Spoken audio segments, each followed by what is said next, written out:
Salam hörmətli tamaşaçılar, hər birinizi xoş gördük. Bu dəfə ilkə imza atan Azərbaycan xanımlarından danışacağıq. Azərbaycanda müxtəlif sahələrdə aktiv xanımların rolu həmişə danılmaz olub və Azərbaycan xanımları tarixin bütün dönəmlərində böyük nailiyyətlər, müvəffəqiyyətlər qazanıblar. Başda Tomris olmaqla istər hərb tariximizin yenilməz qadın sərkərdəsi ünvanına sahib olub,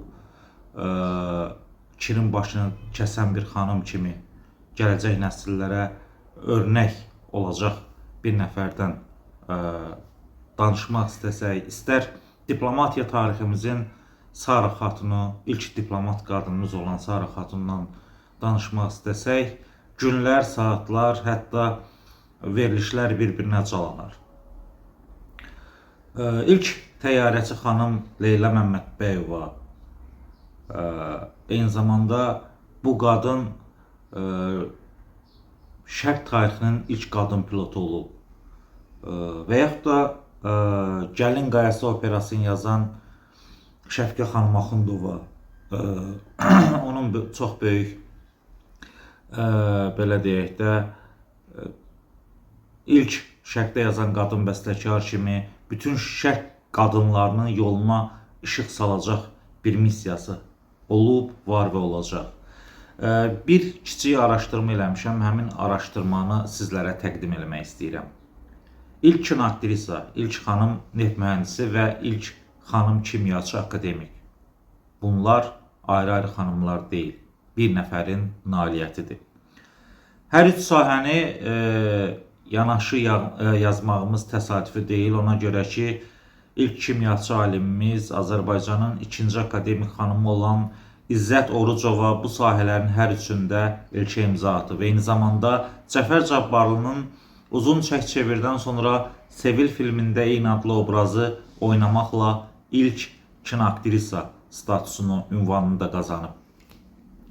İzzət Orucova, onun məşhur bir videosu var. Orada əlində formullarla kimyəvi proseslərdən danışır. Fotoları da var, indi siz də görürsünüz ekranda. Daha sonra ilk akademik qadın, adi bir meşəbəyi qız olan Validə Tutayıqdan gedir söhbət. Biologiya sahəsində ilk qadın elmlər doktoru, professordur. 1968-ci ildə Azərbaycan SSR Elmlər Akademiyasının həqiqi üzvü seçilərək böyük ilkə imza atır. Məhz akademiyanın həqiqi üzvü seçildikdən sonra nəhayət Azərbaycan elminin də qadın akademik olur. Azərbaycanın ilk qadın akademiki seçilən bu xanım sonradan bir çox ilklərə imza atır. Ən əsası isə ondan sonra qadın elmi kadrlar irəli çəkilir. İlk qadın təyyarəçi. Bu barədə bəlkə də bir çoxlarınız məlumatlısınız, çünki Böyük Vətən müharibəsi dövründə onun misli, onun şücaəti misli görünməyəcək dərəcədə böyük idi və bütün SSR-də məşhurlaşmışdı. Eyni zamanda SSR-nin rəqibi olan ölkələrdə də onun haqqında geniş məqalələr dərc olunurdu. Söhbət təkcə Azərbaycanın deyil, eləcə də Şərqin ilk qadın təyyarəçisi olan Leyla Məmmədbəyovadan gedir. Müharibə başlayarkən söhbət 2-ci Dünya müharibəsindən gedir.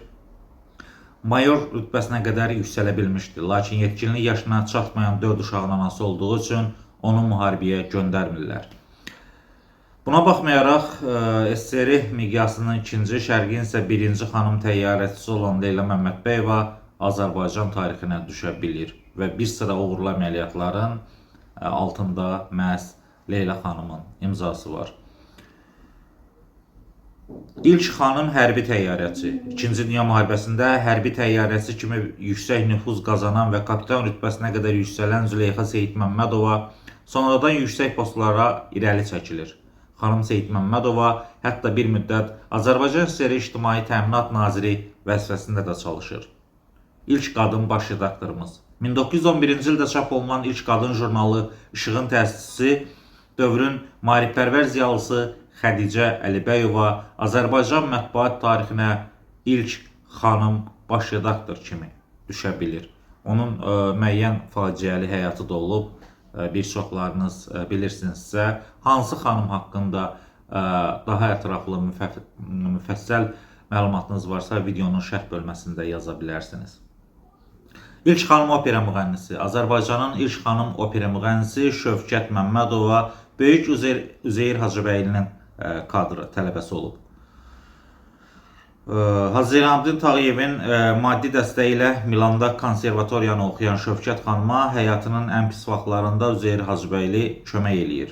Onu ilk dəfə səhnəyə çıxarır. İlk xanım opera müğənnimiz səhnəyə çıxan zaman qoçular onu az qala öldürəcəkmiş. Bu zaman da Üzeyir bəy və dostları ona kömək eləyir. Uzun ömrün akkordları filmi var. Səhv eləmirəmsə ssenari müəllifi Anardır. Və yaxud da Üzeyir ömrü də adlanır həmin film. Orada həmin epizod filmdə canlandırılıb və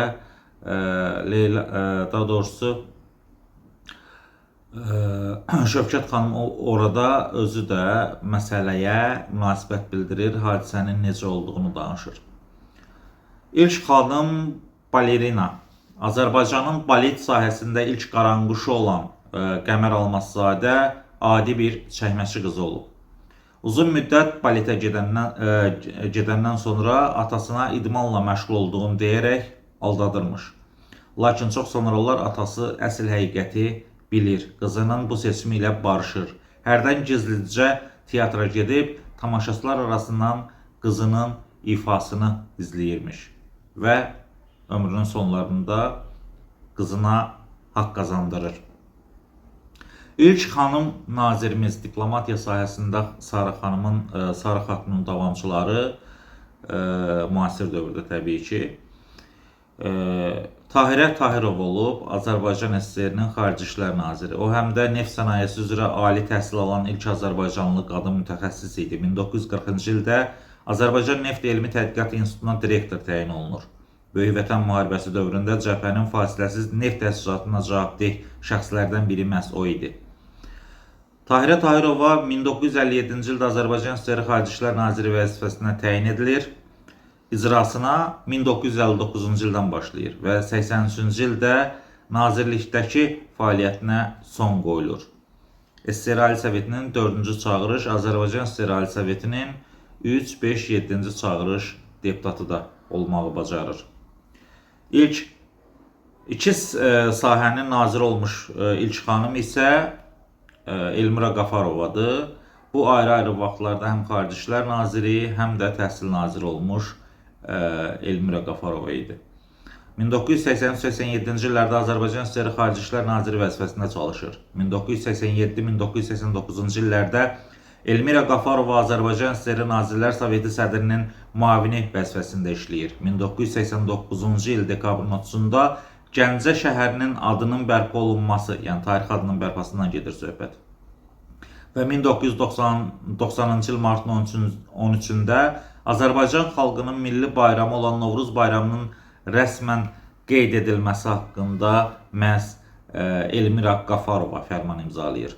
1990-cı ilin may ayında Azərbaycan SSR Ali Sovetinin sədri seçilir və 90-92-ci illərdə bu vəzifədə çalışır. İlk idman ustası olan xanım Sona Qasımova idi. Qasımova Sona Əhməd qızı.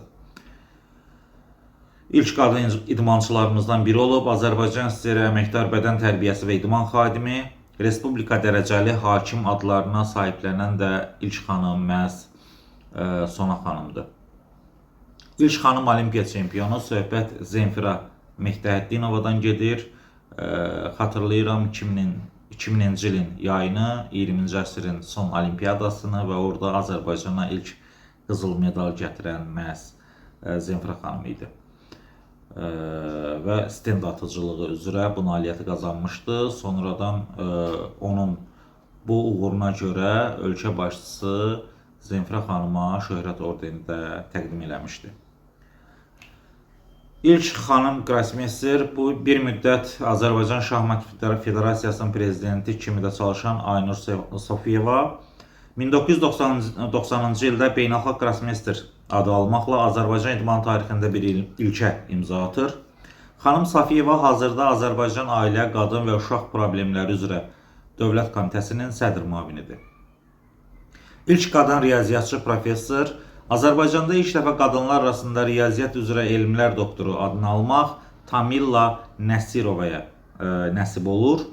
O 1994-cü ildə Ukrayna Elmlər Akademiyasının Riyaziyyat İnstitutunda Semimarkov prosesləri mövzusunda doktorluq dissertasiyasını müdafiə eləyir. Bir il sonra Bakı Dövlət Universitetinin Ehtimal Nəzəriyyəsi və Riyazi Statistika kafedrasının professoru seçilir. Tamilla xanım 1996-cı ildən 99-cu ilədək Türkiyənin Qaradəniz Texnik Universitetində professor vəzifəsində çalışır. İlk həkim-ginekoloq, Azərbaycanın bu sahədə ilk xanım mütəxəssisi olan Ədilə Şaxtaxtinskaya Naxçıvanın məşhur Şaxtaxtinskilər nəslinin maarifçi nümayəndələrindən biridir. Həkim olmaqla yanaşı, Tağıyevin əsasını qoyduğu Qızlar Seminariyasında Həsən bəy Zərdabinin xanımı Hənifə xanım Məlikovanın əlindən su içməklə özü də orada müəyyən müddətdə dərs deyir. Azərbaycanın ilk xanım bəstəkarı Ağabacı Rızayevadan gedir söhbət. O, həm də Azərbaycanda, eyni zamanda Şərqdə peşəkar musiqi təhsili almış ilk qadın bəstəkardır. Onun ardınca digər istedadlı qızlar Ədilə Hüseynzadə, Hökmən Əcəfova, Şəfiqə Axundova da bəstəkarlıq sahəsinə gəlirlər. Azərbaycanın ilk qadın kino rejissoru bu Molla Nəsrəddin jurnalının əsas yazarlarından olan Əliqulu Qəmküsarın qızı Qəmər Salamzadədir. İlk heykəltaraş qadın bu deməli verilişimizin son bölümündə səsləndirdiyim tituldur. İlk heykəltaraş qadınımız isə 1929-cu ildə anadan olmuş Şuşalı qız Münəvvər Rızayevadır. Azərbaycanın ilk heykəltaraş qadını hesab olunur. Onun məşhur əsərlərindən biri də Ayna Sultanovanın məşhur heykəlidir. Belə hörmətli tamaşaçılar, sizin ilklərlə bağlı xanımlarımızın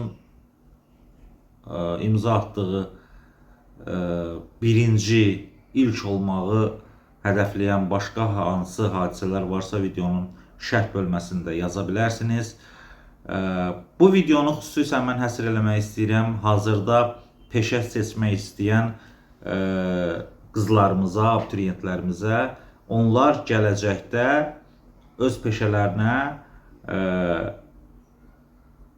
sahib olmaq üçün bu videoya baxıb motivasiya ala bilərlər. Yəni, kasıblığın, maddi durumun, ailədəki hər hansı bir vəziyyətin insanın peşə seçimində irəliləməsinə, nüfuz qazanmasına, dünya elminə, musiqisinə, mədəniyyətinə, idmanına töhfələr verməsinə hər hansı bir əngəl yaratmır. Belə hörmətli tamaşaçılar, sağ olun, salamat qalın, OTV-ni izləməyi unutmayın. Hələlik.